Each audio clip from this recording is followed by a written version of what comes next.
like these guys because I can save it from time to time. If I don't finish a color project. I do half a little one if I need to mix up a big portion. Do you ever use white ink? You know, I've seen it, but I haven't actually ever used it. Have you used it? Yeah, I really You like it? do. If you're not going to re-scratch something very much, sometimes it's good if you want to lighten a color up. But yeah, occasionally I do. I used it on that frog I did. It made it kind of a milky. I was wondering. It changes because Yeah. it's an opaque color, but Yeah. I I wanted it. It's also not, I've never found any permanent white ink. I always see that it's water soluble, so I've always wondered about that. So in this particular case, I'm finding this yellow is a little too green, so I'm going to go back in with a diluted red color and bring out more of the orange highlights, but I'll go ahead and layer it in. I do like transparent colors because I'm not always precise and accurate in my mixing, so it is nice to be able to go back in and layer over the top of it and get the color I want. So you said the yellow diluted is a little more green.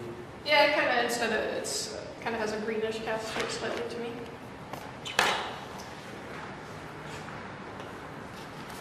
would you re-scratch to bring the whites out and then add more yellow or normally, or would you go more straighter, I'll use thicker dilution? Pretty much I won't have a lot of re-scratching that'll be done. I mean, I'll do some layering on it as far as the re-scratching, but you can't really see any really bright highlights within the yellow feathers. Mhm. So it will be mostly ink covered. There won't be.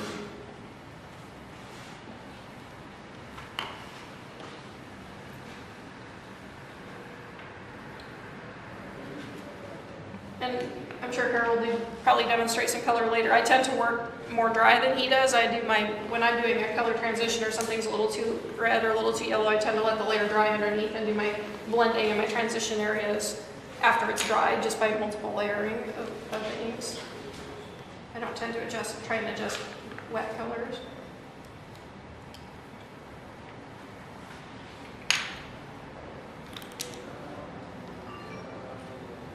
What does it need to mix it to red to get it really red? Anybody? Yellow. It's easier enough to drop.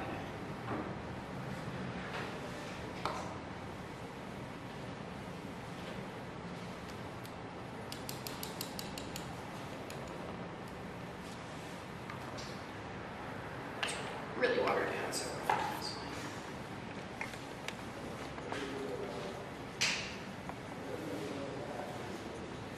And what colors did you just put together? Red and yellow, like a tiny bit of yellow. That red's too pink. So the yellow, red is that one? Yeah. Why did we put red on top of the yellow to take out the green? Because it's its opposite color, it's its complementary color, and I need to bring it to more of an orangey yellow. Okay. And so obviously orange is going to be yellow and red tonight.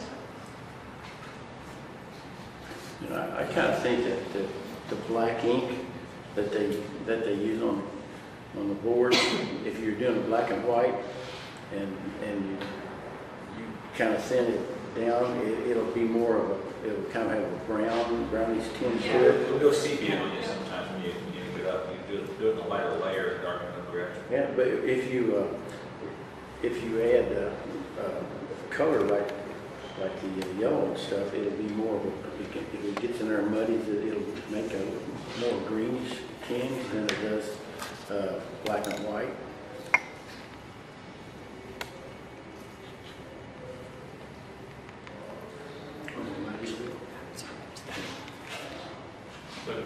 Maybe it's my imagination.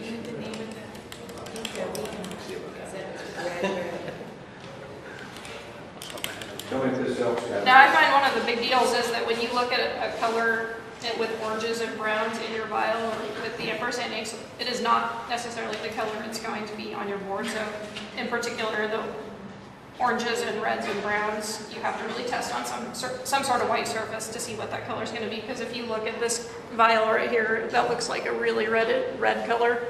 And then once I put it on my board, it's much more of an orange.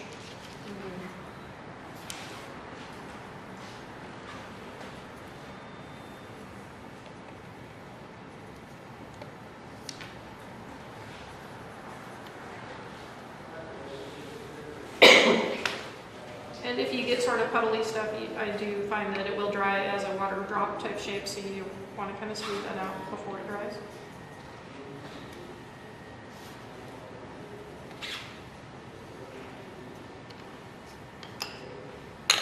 I wonder sometimes how many black and white pieces stay black and white because the person's afraid to add color.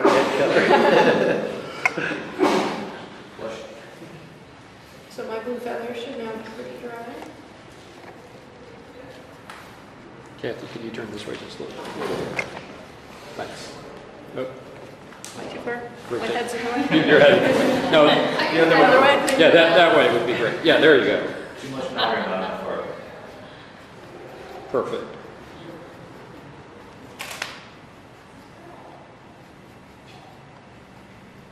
Where did you get your tool? It's a scalpel. It's just a scalpel blade. Certainly an X-Acto holder.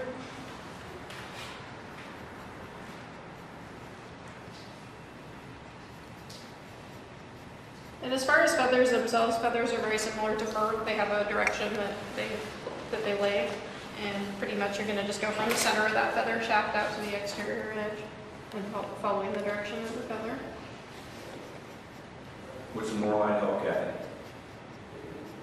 I can redirect those if it won't take a minute. It probably wouldn't hurt since people are seeing from the way.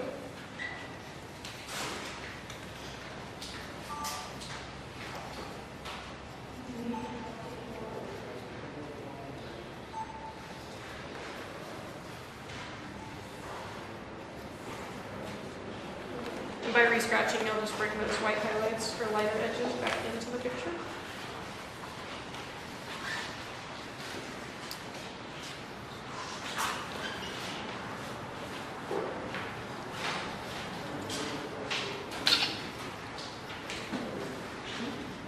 Shut down for a minute. Sesame Street. I bet 3- and 4-year-olds would like to have a scalpel in their hands.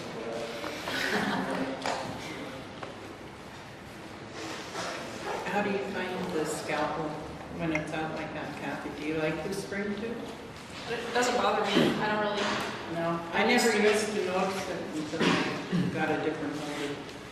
And I could put the scalpel blade in further and I didn't get the spring. I like that too. I'm used to it now, I guess. I don't even really feel the spring. That's a good question. I never get a spring out of my scalpel. What am I doing wrong?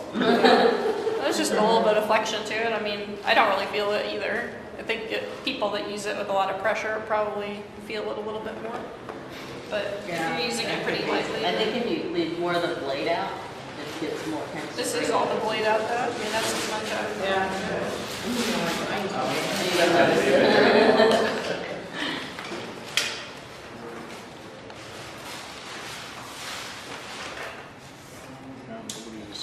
So if we're filming again or not? Are you back online? Yeah, you've been on for a while. That's right. Push it right in. He was really only kidding about turning it off. So obviously on this pair you see two different types of feathers. You have like the primary flight type feathers that have a real structure, and then these softer type of feathers, and I do them a little bit differently. The flight type feathers are what I was talking about before, where you would kind of start at the middle of the shaft and work your way out from it. These softer type feathers, I do them a little bit more randomly. They tend to be kind of an arc-shaped feather, but they lay one over the top of another. So I'll just do a little demo of how I do that kind of feather thing. Kind of layering it into an arc shape.